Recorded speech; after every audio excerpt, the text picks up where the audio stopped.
Bharat nuclear blackmail को सहन नहीं करेगा और भारत जो है वो ऐसा देश है जहां पर और जिसने हमेशा सीने पर वार किया है, ना कि दुश्मन की तरह पीठ पीछे वार किया है। जी हां दोस्तों, यही तीखे शब्द थे पीएम मोदी जी के, भारत के प्रधानमंत्री, यशस्वी प्रधानमंत्री नरेंद्र जी मोदी के, जिन्होंने पहलगाम आतंकी हमले के बाद, ऑपरेशन सिंदूर के बाद 6 और 7 मई को जो ऑपरेशन सिंदूर हुआ उसके बाद पहली बार देश के संबोधन में अपनी बात रखी। उन्होंने संबोधित करते हुए कहा कि भारत कोई भी न्यूक्लियर जो है ब्लैकमेलिंग सहन नहीं करेगा, क्योंकि आज देश विश्व की चौथी सबसे बड़ी पावर है। दोस्तों, पहलगाम में आतंकियों ने जो बर्बरता दिखाई है उसने देश और दुनिया को झकझोर कर रख दिया है। वह ऐसी बर्बरता थी जिसने मानवता पर प्रहार किया है। आज पूरा देश, राजनीतिक दल और हर धर्म एक होकर उनको मजा चखाने के लिए कटिबद्ध है। दोस्तों, इसके अलावा भारत के सशक्त एयर डिफेंस सिस्टम ने जो उनके चीनी हथियार थे, चीनी ड्रोन थे, चीनी मिसाइलें थी, उन्हें हवा में खुश कर दिया और मेड इन इंडिया का जलवा लोगों ने देखा ब्रह्मोस की ताकत को, लोगों ने देखा मेड इन इंडिया की पावर को। दोस्तों, लेकिन भारत ने पाकिस्तान के सीने में वार किया, ना कि सोते हुए लोगों पर वार किया। दोस्तों, उसने तो धर्म की बात ही नहीं की, जिसने की धर्म पूछ के गोलियां मारी पहलगाम अटैक में।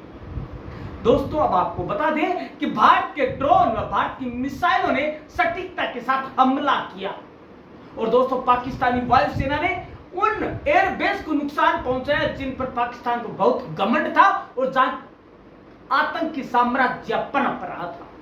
दोस्तों, भारत ने 3 दिनों में पाक को इतना तबाह कर दिया जिसका उसे अंदाजा नहीं था और आखिर में गिड़गिड़ाकर घुटनों पे आया पाक सीज फायर की बात करने लगा। पाक पर जवाबी कार्रवाई सिर्फ स्थगित हुई है, अगला कदम उसके रवैये पर निर्भर करेगा। और मोदी जी ने एक बात और कही है कि पानी और खून एक साथ नहीं बहेगा। यदि पानी चाहे तो खून का बदला पहले लिया जाएगा और उससे पहले लिया जाएगा पीओके और आतंक पर बात होगी, तभी जाकर पानी की बात होगी। हमारे लिए पीओके, खून और पानी तीनों एक बराबर है। जितना ज्यादा जिंदगी के लिए पानी है, उतना ही ज्यादा हम भारतीयों के लिए पीओके और हमारे सैनिकों का बलिदान है। दोस्तों, उन्होंने कहा कि हमने पाकिस्तान के आतंकी और उनके जो मंसूबे थे, आतंकी मंसूबे, और उन्होंने जो अपना काम किया, उनको हमने एक झटके में खत्म कर दिया। दोस्तों, आतंकियों ने सिंदूर उजाड़ा, हमने उनके हेडक्वार्टर्स उजाड़ दिए और बदला ले लिया उन माताओं बहनों के सिंदूर का जो उजाड़ा था आतंकी हमले। दोस्तों, उन्होंने यह भी कहा कि भारत ने पाक को बुरी तरह से पीट दिया और दुनिया में गुहार लगाने के लिए मजबूर कर दिया। दोस्तों, पाक दुनिया भर में गुहार लगा रहा था त्राही माम की, लेकिन उसे पता था कि अब भारत छोड़ने वाला नहीं, क्योंकि भारत की सेना वह सेना है जिसने की गजनी को भी धूल चटा दी थी। दोस्तों, पाकिस्तान की सेना ने बुरी तरह से पिटने के बाद मजबूरी में 10 मई को दोपहर हमारे डीजीएमओ से संपर्क किया। उसने कहा कि आगे कोई आतंकी गतिविधि नहीं करूंगा, सैन्य दुस्साहस नहीं दिखाऊंगा, एक बार बस सीज फायर हो जाए, नहीं तो भारत मुझे तबाह कर देगा। दोस्तों, उसके बाद बात आती है पाकिस्तान की उस नीच और थर्ड क्लास रवैये की, जो कि उसने मानवता को ढाल बनाकर करने की कोशिश की। दोस्तों, पाक के सीने में जो आतंकी अड्डे बसाए गए थे, उनको हमने खंडेर कर दिया। ऑपरेशन सिंदूर में उसके प्रमुख अड्डे थे जो आतंकियों ने पनपार के से साम्राज्य था उनको हमने नेस्तनाबूद किया। दोस्तों जब तक पाकिस्तान ने सैन्य गतिविधि रोकने के लिए गुहार लगाई तब तक हम आतंकवाद के इंफ्रास्ट्रक्चर को बड़े पैमाने पर तबाह कर चुके थे, आतंकियों को मौत के घाट उतार दिया था। और दोस्तों एक बात और बता दें, पाकिस्तान के सीने में बसाए गए आतंक के अड्डों को खंडर बनाने के साथ साथ उनके आकाओं को भी हमने धूल चटा दी। अब बात आती है अमेरिका में 9/11 हो या लंदन में बॉम्बिंग्स, तार पाक से जुड़े थे, यह साबित हुआ। दोस्तों पाकिस्तान के बहावलपुर और मुरीद के जैसे आतंकवादी ठिकाने, ग्लोबल टेररिज्म की यूनिवर्सिटीज हैं, अमेरिका का 9/11 हो या लंदन ट्यूब बॉम्बिंग्स हो या भारत में दशकों में जो बड़े बड़े आतंकी हमले हुए, उनके तार आतंक के इन्हीं ठिकानों से जुड़ते रहे और जिनका हमने नेस्तनाबूद कर दिया एक साथ। अब बात आती है आतंक के खिलाफ ऑपरेशन सिंदूर नया पैमाना बना। दोस्तों हमारी एयरफोर्स, आर्मी, नेवी, बीएसएफ लगातार अलर्ट पर है और उन्हीं की बदौलत हम आतंक पर प्रहार करने में सफल हो पाए। दोस्तों सर्जिकल स्ट्राइक और एयर स्ट्राइक के बाद अब ऑपरेशन सिंदूर आतंक के खिलाफ एक नया हथियार बना है और यह भारत की नीति है कि हम मानवता के साथ खड़े हैं आतंक पर प्रहार करने के लिए। ऑपरेशन सिंदूर ने आतंक के खिलाफ लड़ाई में एक नई लकीर खींच दी है, नया पैमाना और न्यू नॉर्मल तय किया है। दोस्तों बात करते हैं, हमारा मत एकदम साफ है, क्रिस्टल क्लियर है कि पानी और खून एक साथ नहीं बहेगा। पाकिस्तानी फौज और सरकार जिस तरह से आतंक की बात करती है, आतंकवाद को खाद और दाना पानी दे रहा है, वो एक दिन पाक को समाप्त कर देगा।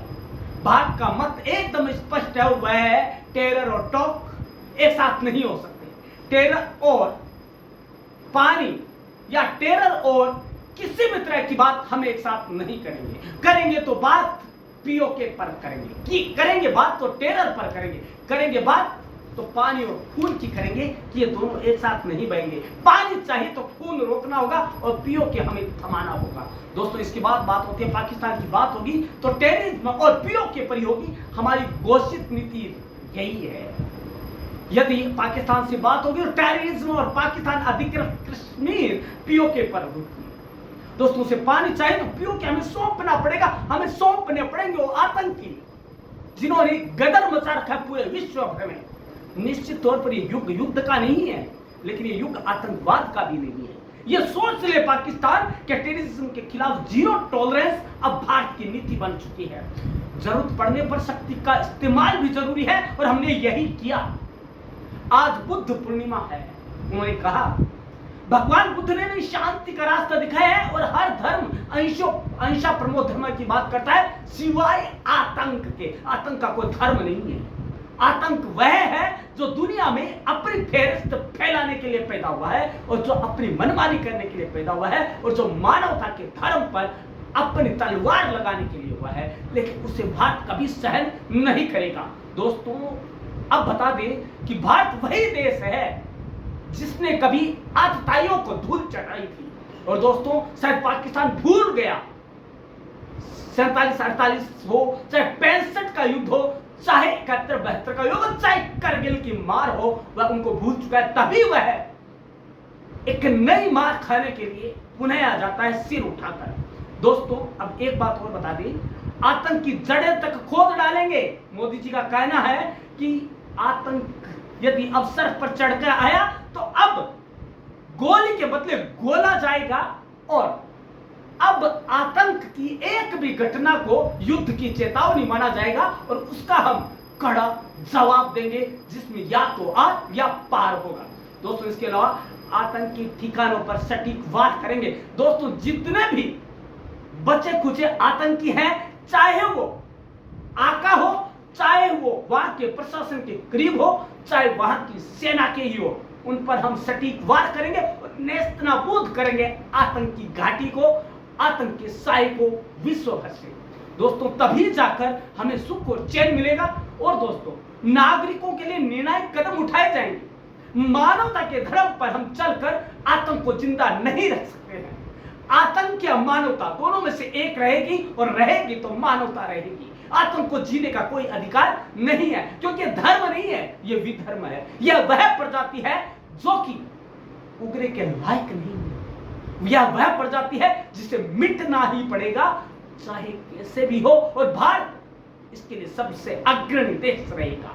दोस्तों, ऑपरेशन सिंदूर के दौरान दुनिया ने देखा है पाकिस्तान का घिनौना सच, और देखा है भारत के पराक्रम को, जिसने कि इस आतंक के खिलाफ आंख में आंख डालकर बात करने की कोशिश की है। लोग करते हैं पीठ पीछे बात, लेकिन भारत ने किया सामने से बात, लेकिन मानवता को ध्यान में रखकर। जब तक वो कोई और नीति बनाता, देश ने पूरा नेस्तनाबूद कर दिया आतंकी ठिकानों को। ऑपरेशन सिंदूर वाकई में उन माताओं बहनों के सिंदूर का बदला लिया गया, जिनका सिंदूर पहलगाम अटैक में धर्म पूछकर उजाड़ा गया था। दोस्तों, ये था देश के नाम संबोधन। दोस्तों, ऐसा कोई प्रखर, यशस्वी, ओजस्वी और अंदर से दिले दिल वाला ही प्रधानमंत्री देश को संबोधन कर सकता है, बिना डर के, बिना रोक टोक के। तो दोस्तों, आपको कैसा लगा ये संबोधन मोदी जी का? आपको कैसा लगा ये मां भारत के लाल का संबोधन अपने देश के नाम? दोस्तों, सल्यूट तो बनता है ऐसे मां भारत के लाल को, और सल्यूट बनता है उन सैनिकों को जिन्होंने अपना बलिदान देकर आतंक के ठिकानों को नेस्तनाबूद किया। तो दोस्तों, कल मिलते हैं कि ऐसे ही टॉपिक के साथ जो कि आपको हिला कर रख देगा। यह हमारा चैलेंज है। धन्यवाद।